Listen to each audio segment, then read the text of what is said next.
Hi guys, I'm Nick.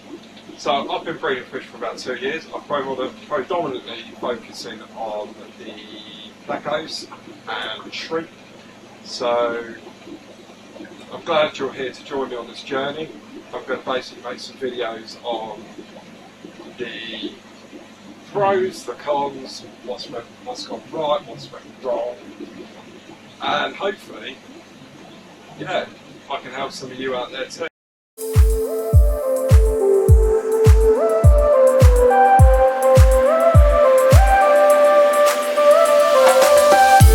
So luckily enough tomorrow I'm going to be accepting a delivery for some new L144s. So I'm really pumped for this because it means I've got some new lines in the fish room again and I can start a whole new secondary project with breeding them out. So that's good, I'm looking forward to this. So setting up the tank, I thought to myself, actually, do you know what? Perfect for the start of the channel. So if you're a beginner and you want to learn how to set up a fish tank, this is how we do it. So to start off with, right at the bottom of the tank, substrate. So substrate is the sand or the gravel or the stones, anything that you basically is appealing to you that can go at the bottom of the tank. So that's where you start off with. So you pop your gravel in. So the next bit to look at would be how do you want to decorate this. So there's loads of different options out there. You can go for like a rockscape, woodscape, live plants, fake plants, anything. Anything that you can bring your imagination to make it a nice little biological biotope that's pleasing to the eye. So you've chosen some decorations, you've got all these sort of set up, you've placed them in the tank to where you want them because it's easier to do that without watering. So now we're at the point of you've set your tank out at the bottom, it's all nice, it's all how you imagine it. So then we add the water. So we add the water, so when you add water to a fish tank from the tap, you need to add some tap safe or some chlorinator. That just basically takes out the chloramines in the water and makes it basically safe for the fish. So once you've added the water, then we go on to the fact of cycling the tank. So there is a way of cycling a tank because to make a tank actually safe for fish, you have to let it go for a nitrogen cycle. So how the nitrogen cycle works is when you pop the fish in the tank, for example, they create ammonia. So ammonia is harmful to the fish. That comes from the fish wasting food, breaking down. All of those sort of aspects of when you've got the fish in the tank. So when the ammonia breaks down, that then creates nitrites. And nitrites are basically they're as harmful to fish as well. So when you've got ammonia present and you've got nitrite present within your tank, that then starts to build up a beneficial bacteria. So the beneficial bacteria, that is there to basically break down again the ammonia and the nitrates into nitrogen. So nitrogen, that is what they basically class as what we class as fish keepers as a nitrogen cycle. So with this nitrogen cycle, a lot of people out there will turn around and say, like, I've watched 1,004 different videos on YouTube and I've read so much online, it's unreal. However, a lot of people out there do say that you have to wait up to 6 weeks. Well, you don't realistically, and this is me being totally honest, have to wait 6 weeks. So you can jumpstart this process by adding some filter starch that you can buy online. You can add that into the tank. It's just literally like dosing it with biological bacteria. So that'll sort of kickstart your filter. You can also do the other side of things of a live cycle. So live cycle is you can add a couple of really hardy fish in there, so like guppies, tetras, plecos, corridoras, anything like that, anything that's really hardy. If you're doing that, then basically the best way to do it would be through the fact of allowing your tank to sit for like 24 hours. So you've got your water in, you've allowed this nitrogen cycle to sort of go through. The next thing to do after you've added your water in, bearing in mind that I've just gone on about the nitrogen cycle, is a filter. So there's many different filters out there that are available on the market. So you've got like sponge filters. I use sponge filters. I've got one in this tank behind me, bubbling away.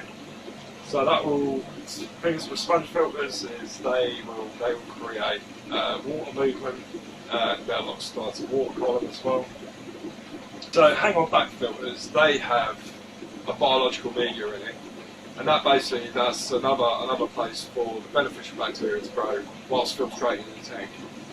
Other filters that are out there on the market, so if you've got like a really big tank, you can get yourself an external filter, so they're canister filters. They do the same, they take the water out, it filtrates through, goes through all the media, and it then puts the cleaner water back into the tank. So you've got your filter in there, that's bubbling away. Your tank's going through the nitrogen cycle. So then the other thing that you'd need to add in there before adding any fish would be a heater. So there's many different heaters out there on the market. So depending on what litre-rich tank you get, depends on what heater you get.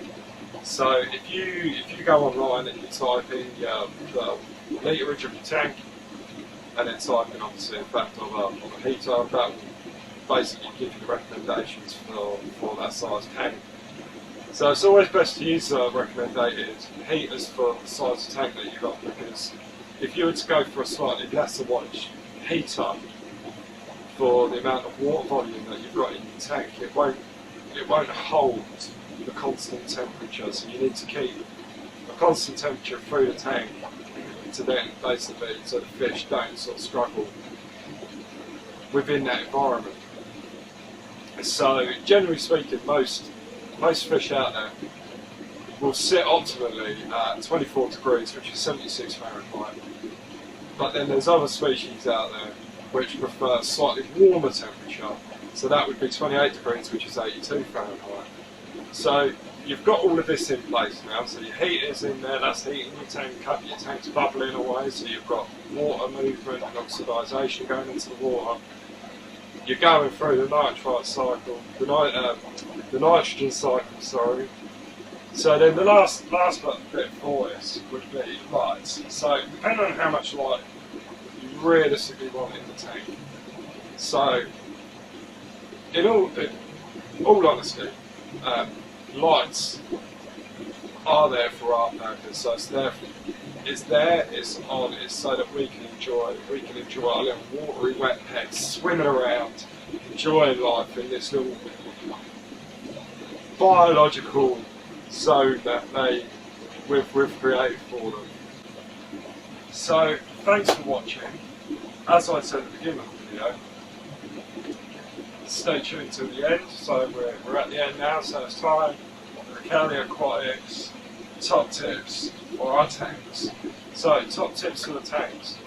Basically, when adding substrate, binding substrate, give it a rinse. So if you rinse it out in a bucket, that basically kicks all the dust and the dirt out of it before you add it to the tank. So if you add unrinsed substrate to your tank, basically when you then add the water, it's just going to kick everything up in the water column, and it's just going to be a big dusty mess.